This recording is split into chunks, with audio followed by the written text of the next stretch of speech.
आज आम विश्व पखाल दिवस जगन्नाथ संस्कृत परिषद आनुकूल्य पखाल दिवस पालन कर पखाल दिवस हूँ गोटे बड़ आम जीवन पर गोटे उपादेय जिनस आम जाचे खरा दिन शरीर में पानी जल तत्व कम हुए आम शरीर में पखाल खावा द्वारा इम्यूनिटी रोग निवारक शक्ति बढ़े डाइजेशन भल हुए दही पकड़ा द्वारा प्रोबायोटिक मिले तेणु आम शरीर सुस्थता खाद्य हजम शरीर पानी जल तत्व चमड़ार सुस्थता इंटेस्टाइन रोग आरोग्य करने पखालटा बड़ा आत्मदाय कारण दही खावा द्वारा डालचिनी पड़ती अदा पड़ती आम इंटेस्टाइन जल गुड़ाक मार दौर वाटर कंटामिनेशन प्रिवेंट कर नाना प्रकार डायरिया डिसेंट्री प्रिवेंट कर तेणु पखाल गोटे स्वास्थ्य जनित रोगरू स्वास्थ्यकर खेल आम जीवन पे गोटे उपादेय खाद्य खरा दिन पखाल खाइबार महत्व प्राधान्य स्वास्थ्य जनित ये बहुत उपकार अच्छी। धन्यवाद। निश्चित भाव में जगन्नाथ संस्कृति परिषद तरफ विश्व पखाल दिवस पालन कर गोटे स्वागत योग्य पदक्षेप कारण आम जगन्नाथ संस्कृति जगन्नाथ परंपरा जगन्नाथ अति प्रिय खाद्य हूँ पखाल आम ओडिया आमर पखाल बहुत बढ़िया आमर परिचय जेहेतु जगन्नाथ युग युग धरी प्रभु जगन्नाथ मंदिर में पखाल भोग कराए कारण 5टा भोग जगन्नाथ मंदिर कराए तीनोटी भोग पखाल लगे 20 ऊर्ध्व प्रकार पखाल पानी पखाल टू आरंभ कर घी पखाल प्रभा पखाल दही पखाल क्षीर पखाल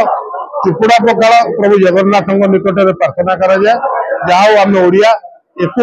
अति शीघ्र मान्यता ये पखाल को आमर अति प्राचीन एक दवा जगन्नाथ संस्कृति कार्य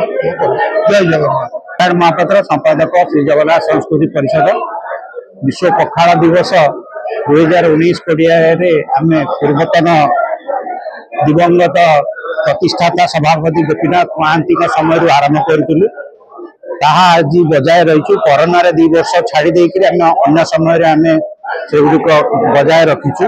आमर उद्देश्य थिला ओडिया मानकर प्रिय हूँ सब पखाल यह सबुठ प्राचीन तादे जहाँ जहाँ गुण अच्छी आम जगन्नाथ जदि महाप्रभु खाऊं पखाल ताले आम कहीं खाइबानी तेणु महाप्रभु संस्कृति आम संस्कृति हवा दरकार यही ऐतिह्य को विषय आलोचना समस्त भितर आने ओडिया मान पुणी थे आमर इच्छा जे से पखाल खातु लोक मैंने विगत दिन में सकाଳେ पखाल खाई बिल को जाते दिन में खाऊे आसिले फिर राति खाऊे तेणु जब से खाई आपण मैंने देखिए यही टाइम कोरोना बेले कौन ग्राम सेमती किसी इफेक्ट कोरोना रही ना कहीं से पखाल जो यूनिट अच्छी से गाँव में किसी जी कोरोना आफेक्ट होती सब टाउन लोग तेणु आम समस्त पखाल दिवस बहुत बहुत अभिनंदन जनाऊँ आह्वान करूँ जे पखाल जो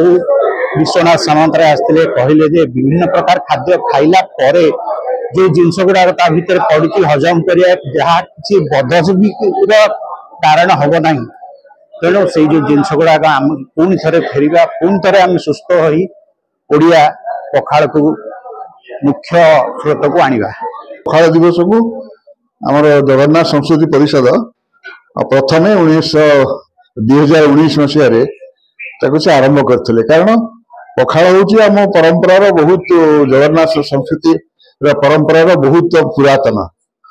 तेणु जिते नवम शताब्दी आमर आसी शंकराचार्य से जो 56 भोग होता ये भोगटा रही 37 क्रमान्वय 37 पखाल भोग लिखाई अनेक कहते जे प्रथम शताब्दी भाव पखाल भोग होता जिते कि